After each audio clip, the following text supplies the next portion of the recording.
Good morning, folks. This is Greg Judy at Green Pastures Farm. This morning, we're still on some stockpile.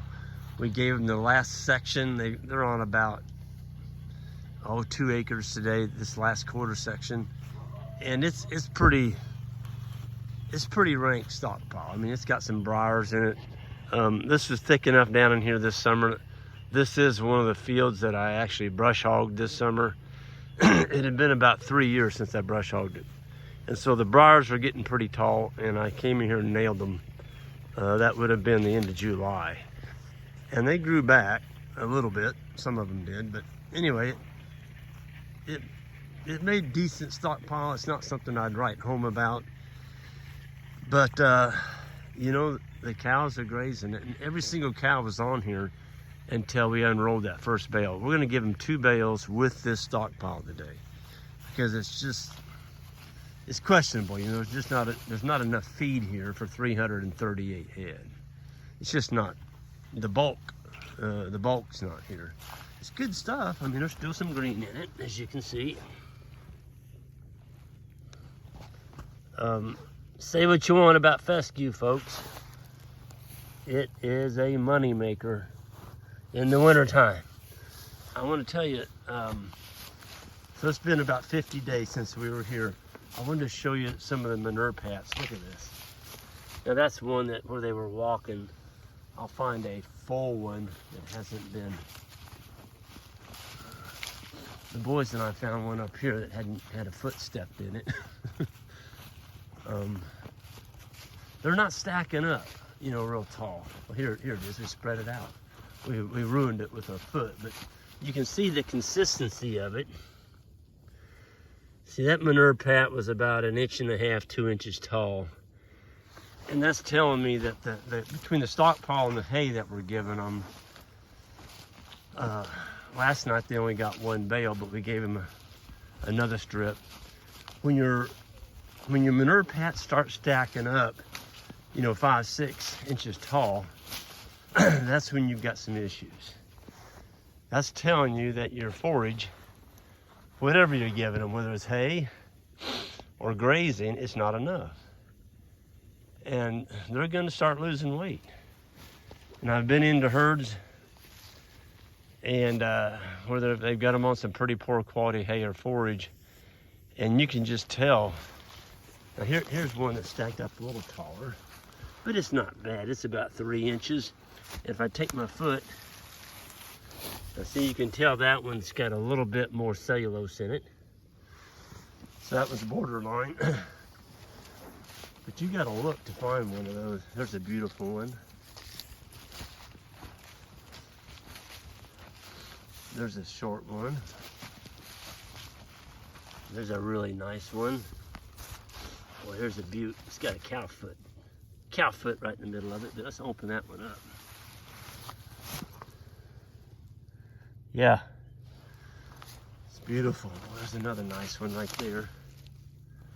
So, you know, you look at across this pasture, I've been on a few farms where you look at the cow pats and they almost look like a baby calf laying out there.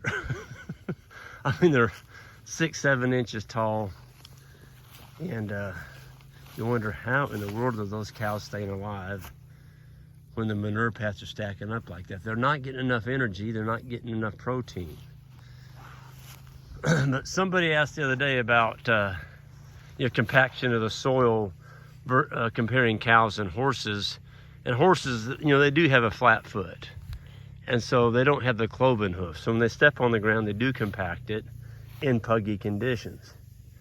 Cows have that nice little fork that opens up. We call it massaging the soil surface. I want y'all to look at this. So they've been on this. We don't put up a back fence, so they've been on this particular paddock. This will be their 2nd day, and they were laying out here this morning when we came, just kind of taking it easy until we unrolled that hay, and then they're spread out everywhere. The boys are bringing 1 more bale over with the Greg Judy bale unroller, and that is. I had a guy call. If you're listening, fella, I'm sorry about that. I had a guy call from Southern Missouri and asking about 5x6 bales, and I misspoke. That is a 5x6 bale on there. and it can handle 5x6s. And they're moving it too, so you watch this video, I just answered your question. I told him I wasn't sure. I know they do 5x5, that's a 5x6 on there. And that is a heavy, heavy bale. Look at that. Moving it with a 500 ATV four-wheeler. Now the bottom of it, that's a net wrap bale. Here they come through the gate. The bottom of it's just barely touching the ground, but it still allows you to transport it.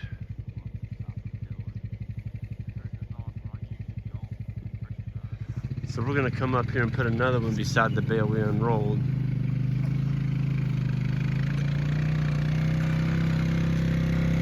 So that is one heavy bale. Now we store our bales on oak posts, so the bottom of that bale is not rotted. But you can see it's touching the ground, but it's moving it right along. And that is a 5x6. I'd like to get that bale on a scale. I bet you it's up there around 1,700. Because I unrolled the first one. I'm gonna let the boys do this one. I went 1, 2, 3, 4, 5. I took 5 windrows to get that bale off. I mean, we started clear at the top of that hill up there, went all the way down to that bottom, and I jumped on a terrace down there with the bale, went all the way back behind that timber, came back around, came back up the hill. I mean, unbelievable how much hay is in one of those bales. It's funny, I can hear my old buddy in the background, Johnny. He's got a dozer going this morning back on the neighbor over there. Neighbor's putting in a pole barn and he's gonna be building a house, and Johnny's doing all the foundation work for him over there. I can hear his old dozer, it's a going. Gotta be a tough man to make a living with a dozer. Those things will beat you to death. You know there's no shock absorbers on a dozer? Oh, look at this. Here we go. That's what I was looking for. There's a fresh one, just pooped out. Folks, you would think, let me get that little bit of hay out of there. Look at that. Folks, if your cow manure looks like that January 13th, I don't care what you're feeding them, whether it's winter stockpile, some high quality hay or whatever, you don't need to supplement them with any type of grain or protein tub or nothing. They're doing it. Look at that. Oh, golly. I mean, I get cold chills, hair standing up on the back of my neck looking at that. Golly. Folks, what that's telling me is those cows, that's why they look like that. See, they're not losing condition. They're not losing condition. They're eating mostly the stockpile that we're offering. We're giving them a little bit of hay out here. But these cows are holding their condition without having to supplement the expensive protein source. 942, you're a beaut. Golly. That little cow there will weigh about 900. Just fat as a tick. Got a calf on her. Still, we don't wean the calves. We let the cows wean the calves. Cows look good. There's the first calf heifer. She's got a calf sucking on her. Still, not much, just getting a little bit. There's a young bull. He's really good condition.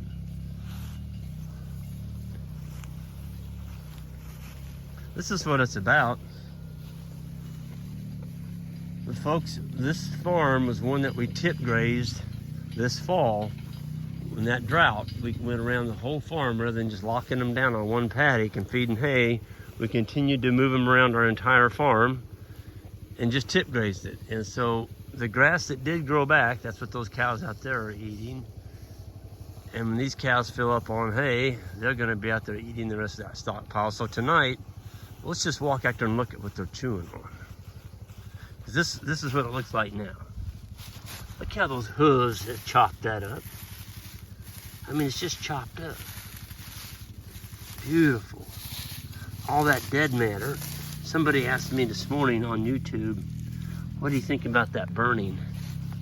You know, the Flint Hills, you know, they burn that off every year. And I said, well, you know, burning's a tool that you can use, but I think sometimes it's overused. And you'd be a whole lot better off using animals to trample that litter on the ground. Get you some litter. Get you some litter on the ground. So if it does rain, you can catch it. If you burn and you get a big rain, how much of that rainwater are you going to hold on the ground? Why is this going to town, going down that hill? How much of that rainwater are you going to retain if you burn your whole ranch off? I can tell you how much you're going to retain. Zero. It's all going to run down the bottom into the creeks and it's gone. You're not going to grow any grass. What if your whole farm had this growing on it? Use the animals, folks. They're a tool. Use them. Look at that cow. That's grandma. 21 years old, 19 calves, and look at that. 19 calves. Don't tell me genetics don't matter. I'll argue with you all day long. They absolutely do matter. If you have junky genetics, you can expect junky results. You're not going to make any money in the grass business. You got to get the right kind of cattle. You got 1,400, 1,600 pound behemoths out there. It's going to be tough. I can guarantee you're not going to be able to run as many of them as we are, and you're not going to have as many calves to sell. They'll get thin. I did it. I ran the big ones for a long time, and they got thin in the wintertime. Folks, this isn't very good grass right here. I mean, it's been picked over, but those cows are going to absolutely take their feet today. They're going to eat this, and they're going to chop it up, and then we won't be back until spring. We'll be here on this farm probably around the last of April. So we're January 13th. Even the young fall calves down there, they're chomping down. So that paddock up there in the foreground on this side of those trees right there, that's where they'll be tonight. We'll be giving them that piece. It's pretty thin too. It's a carbon copy of this. But you know, every day that we're getting grazing, that's another day that we're closer to spring and we didn't have to feed a ton of hay. I mean, we're feeding a couple of bales on this. It's pretty sparse, but we get on the far side of that fence row over there, not this one, but the next one, we got some really nice stockpile over there. It's just taller than this farm. The farm I'm on right now, folks, we don't have a lifetime lease on it, and the folks were, you know, they're getting up in age, and you just don't know how long you're going to have it. So it's kind of, you don't want to go in there and put a ton of lime and you know, management into it as far as inputs, as far as fertilizer, you know, some phosphorus or whatever, potash. I don't put down any nitrogen. But you wouldn't even want to do that if you know you're not going to have it more than a year. You can't make that kind of investment. But if you know you've got it for 10 years, man, get on it. Get that lime put down if you can. Just get the lime on it. And then start unrolling your bales. And then increase your stocking density.